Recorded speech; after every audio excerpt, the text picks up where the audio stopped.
अथ लक्ष्मी सूक्तम्। ॐ पद्मानने पद्म उरु पद्माक्षी पद्मसंभवे तन्मे भजसि पद्माक्षी येन सौख्यं लभाम्यहम्। अश्वदायी गोदायी धनदायी महाधने धनं मे जुषतां देवी सर्वकामांश्च देहि मे। पुत्रपौत्रधनं धान्यं हस्तश्वाश्वतरीरथं प्रजानां भवसि माता आयुष्मन्तं करोतु मे। धनमग्निर्धनं वायुर्धनं सूर्यो धनं वसुः धनमिन्द्रो बृहस्पतिर्वरुणो धनमश्विना। वैनतेय सोमं पिबतु वृत्रः सोमं धनस्य सोमिनो मह्यं ददातु सोमिनः। न क्रोधो न च मात्सर्यं न लोभो न शुभामतिः भवन्ति कृतपुण्यानां भक्त्या श्रीसूक्तजापिनां।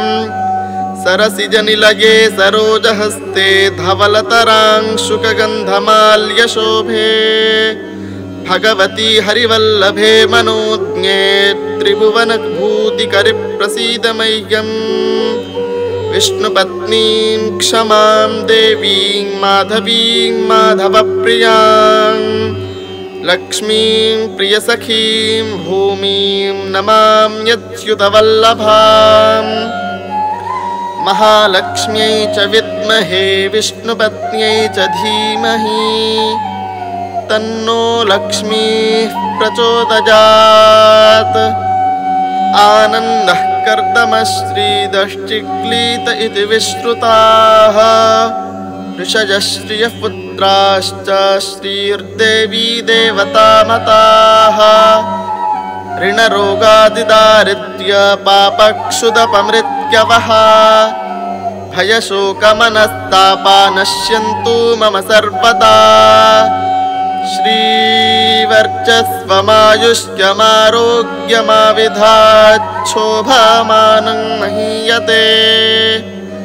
धनं धान्यं पशुं बहुपुत्रलाभं शतसंवत्सरं दीर्घमायुः।